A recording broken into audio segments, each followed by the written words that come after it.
দুনিয়ার মধ্যে যখন মায়ের পেট থেকে ভূমিষ্ঠ হবার পর ধীরে ধীরে বড় হয়, আসমান জমিন চেনে, আলো বাতাস চেনে, কোনটা চন্দ্র কোনটা সূর্য, ধীরে ধীরে এই জ্ঞানগুলো পায়।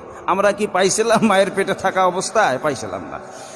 তো বান্দা যখন সরাসরি আল্লাহর নিয়ামত রাজি জান্নাতের মধ্যে প্রবেশ করবে, কোরআন হাদিসের ভিতরে যতটুক জান্নাতের নাজ নিয়ামতের কথা উল্লেখ রয়েছে, এর চেয়েও বেশি অকল্পনীয় নিয়ামত দ্বারা আল্লাহ পাক জান্নাত সাজায় রাখছে। কোন সুবহানাল্লাহ।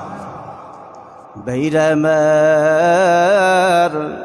এইভাবে কিছুদিন অতিক্রম হবার পর বান্দা জান্নাতের দিকে তাকায়া থাকবে আর আল্লাহকে ডেকে বলবে, আল্লাহ এত সুন্দর জান্নাত আপনি বানাইছেন, এত সুন্দর জান্নাতে নিয়ামত দিয়ে সাজায় রাখছেন। ও রব্বুল আলামিন, আপনি আমারে আগুন থেকে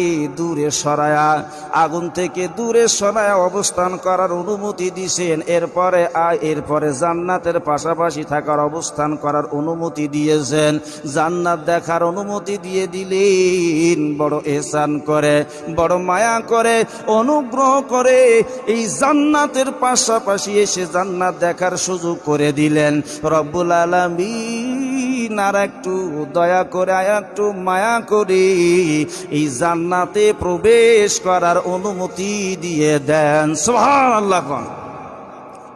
এবার আল্লাহ রাব্বুল আলামিন বান্দাকে ডেকে বলবে, বান্দা রে, তুমি আবদার করতে করতে দেখো তো জান্নাতের কাছাকাছি এসেছো, জান্নাতের নিয়ামত দেখতেছো। আমি আল্লাহ রাব্বুল আলামিন তোমার প্রতি ihsan করলাম, তোমার প্রতি অনুগ্রহ করলাম।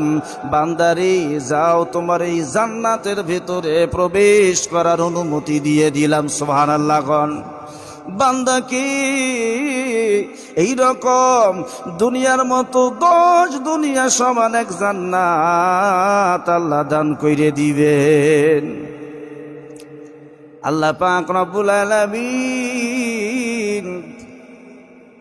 একজন নিম্ন পর্যায়ের জান্নাতীর অবস্থাটা যদি এমন হয়, আর আল্লাহর যারা নেক বান্দা হয়, যারা পেয়ারা বান্দা হয়, আর আল্লাহ তাআলার যারা মুমিন মুত্তাকি বান্দা হয়, তাদের জন্য এইরকম অকল্পনীয় উচ্চ মর্যাদা সম্পন্ন উচ্চ জান্নাতের মাকাম বানায় রাখছেন। আর একবার কোন সুবহানাল্লাহ।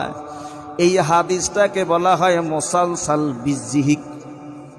আল্লাহ নবীজি যখন সাহাবা কিরামের সামনে বর্ণনা করেছেন, নবীজি হেসেছেন, হাসি মুখে বর্ণনা করেছেন। সাহাবারাও যখন বর্ণনা করে